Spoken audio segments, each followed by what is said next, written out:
So what, you're a vegan, it shows in your presence, you be geeking.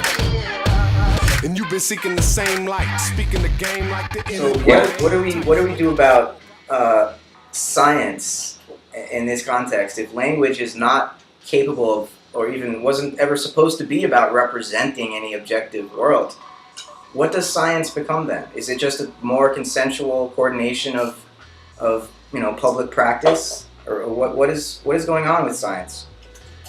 I think when it comes to science, it's important to remember that theories are not the essence of science. It's just one aspect that not even all scientists do.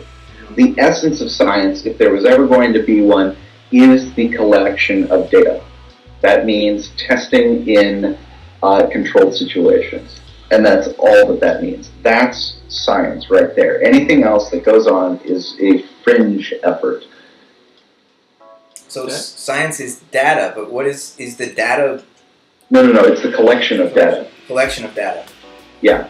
But doesn't data imply that it's like storing information about something out there?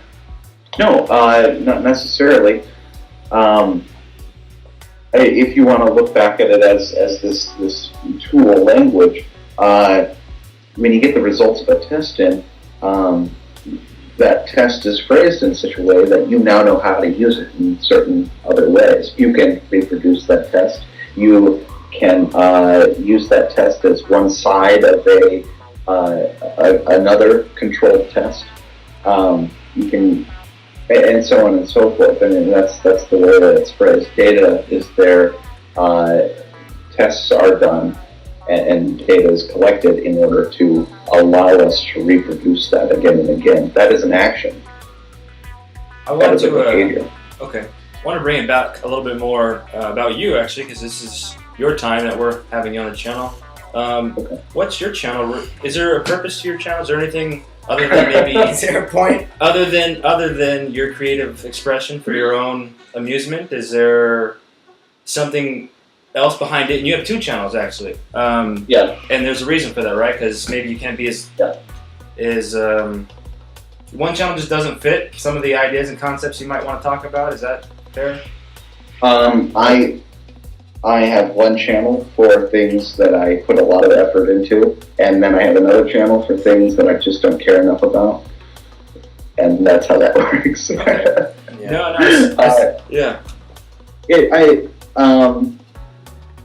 I guess, it's about expression. I'm certainly drawn to that dream of fame from YouTube and stuff like that. But what else is it? This has to be like because the stuff is good. It has to come from that inner impetus, doesn't it? Or like you were driven already before, or was there always just this little thing of internet fame in the back of your mind, or is it is it a juggling act? I don't know. Let's investigate that.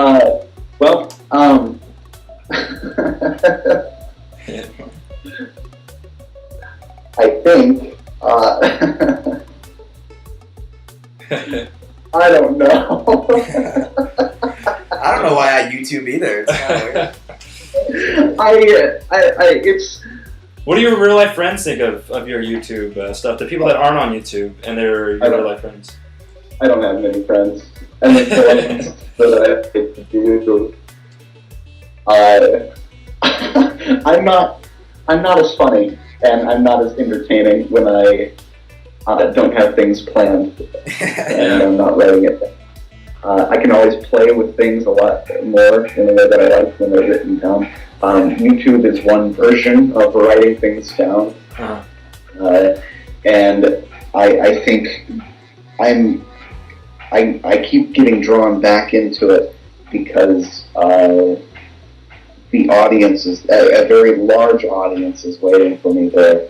When writing books and things like that, I don't have a large audience waiting there. I might someday, but I've got to complete a book. And in the meantime, I'm sitting here. I keep on getting drawn back into YouTube just because I have that audience. It's mine, and I made it.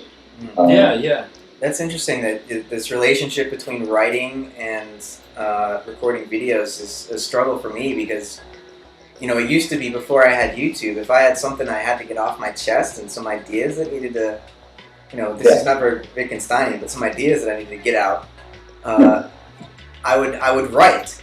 But now it's maybe because of instant gratification, I just want to post a video and talk about it and then get immediate feedback. Yeah, no, I mean, it's like we all wish that we could write by voice recognition, right? Because it's a lot faster. That'd be sweet. It just doesn't turn out that way, does it, all the time? But yeah, no, I think YouTube is that sort of thing for a lot of people. Yeah, but it's, to get back to maybe the cultural effects of this type of a medium, I think it's giving people more opportunities not to have to read and write, and so we're becoming less literate. Or do you think it's actually, because of all like the universities that are posting lectures and stuff, that it could actually foster education and literacy? I'm not sure, but it seems like it's leaning more in the direction of where literacy is like a thing of the past, and now we're in this electronic age where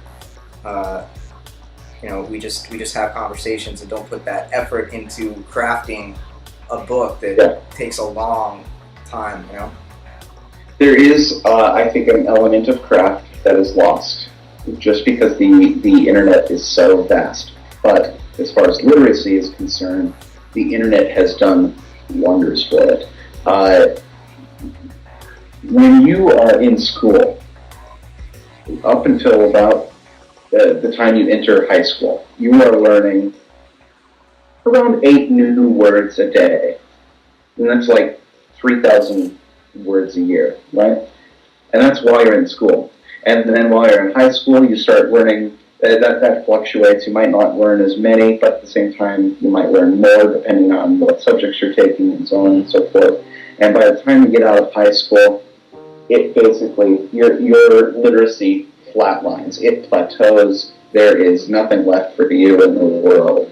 If you go to college, you might tack on another couple thousand words to your vocabulary, but that's it. The thing is, with the internet, with so much text available to us, it looks like, at least, it is extending that period where we are just hoarding words and taking in huge vocabularies.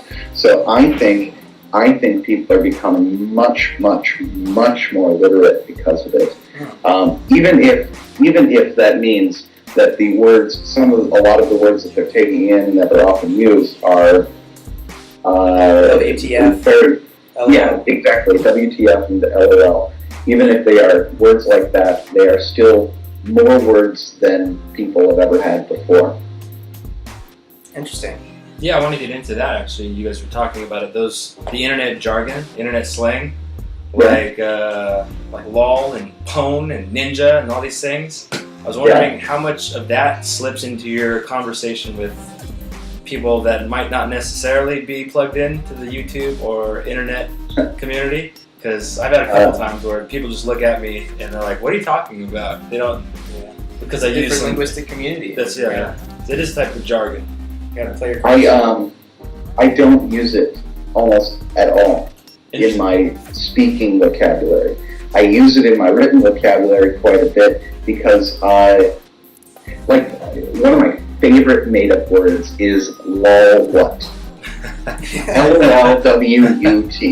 It's a great word in text. Yeah. Lulwut, when you just say it out loud, is boring and inane. But when it's in text, that is just the greatest word ever to come out of the internet. That's a good way. It cracks me up every time I see it.